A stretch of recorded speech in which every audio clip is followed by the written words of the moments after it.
Hello and welcome back to the channel. I'm Evan, and the Detroit Pistons got a feel-good preseason win. No Cade, no Killian, no Frank, and they still handled the Spurs. The second unit went to work, showing just how deep the Pistons are. Lots of takeaways from this game. With all that said, let's begin.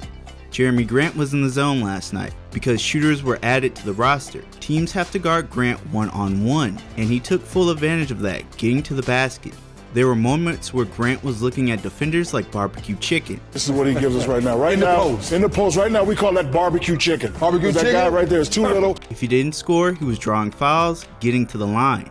Even though he could have, Jeremy wasn't forcing anything. He even had a couple assists when San Antonio tried to bring help defense. Go-to Grant finished with 19 points, 2 assists, and 1 block.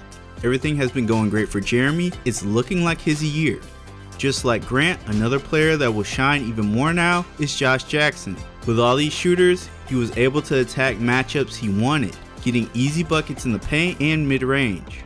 On top of that, the Pistons ran some plays for Josh to nail some threes. He was doing damage everywhere as a part of the second unit. JJ finished with 16 points, 2 assists, and 4 rebounds. It's just one game, but Josh gave himself a slight lead in the rotations race.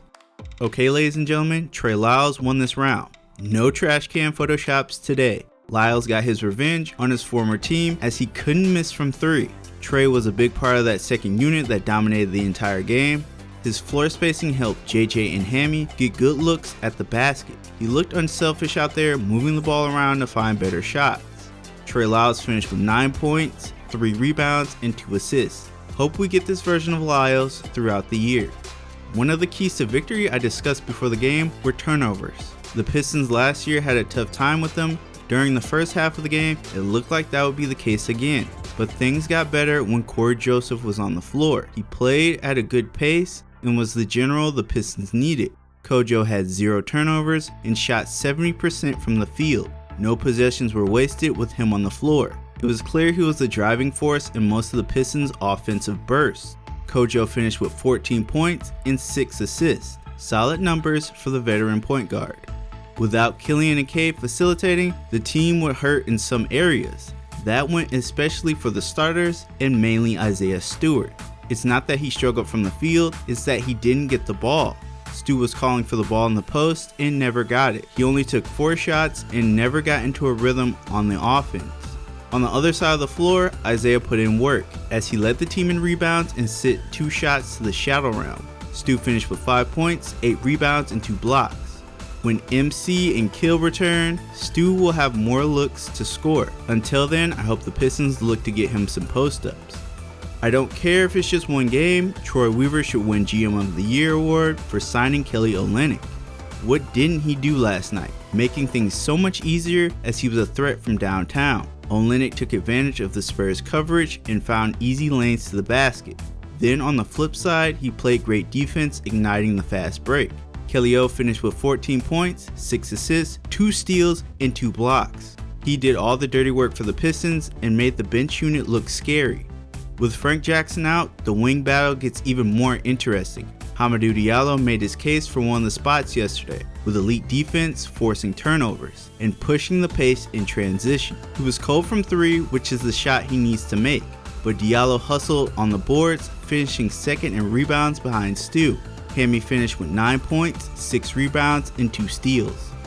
Saddiq Bey only made 1 3 on the night due to the lack of facilitating and the Spurs defense running him off the line. So Saddiq had to find other ways to score. No problem there, as he used a variety of post moves to score inside.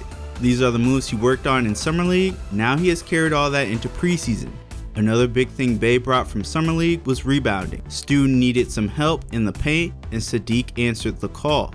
Bey finished with 13 points, 3 assists, and 5 rebounds. Saddiq is stepping up as the team's second option. Saban Lee and Rodney Magruder got the start with Cade and Killian out. Unfortunately, they struggled offensively. They turned the ball over and shot poorly. Defense was another story as they combined for 6 rebounds and 3 steals. The 2 Summer League surprises, Luka Garza and Jamarco Pickett, made their debuts late in the 4th quarter. They played about 8 minutes, even with the little time they made the most of it. Pickett made 1 mid-range pull-up, marking his first NBA bucket.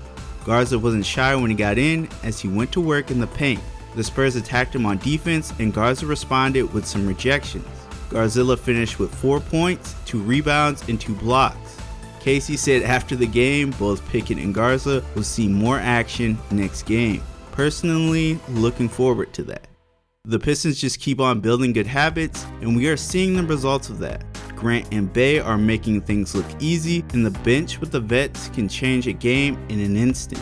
Kojo and Kelly O understand their roles, never looking to do too much. Only negative was the rebounding. The Spurs had 57 to the Pistons 41. So still areas that need to be cleaned up, but all in all, great performance by the squad. And that wraps up this video. The Pistons are making every fan really happy. Next preseason opponents are Ja Morant and the Memphis Grizzlies. That game will take place October 11th. Hopefully we get some good news in terms of injury updates, but until then, this team is fully capable of holding their own. If you enjoyed this video, make sure to smash that like button and subscribe to see more videos just like this one. That's it for me, thanks for watching, and I'll catch you all in the next one.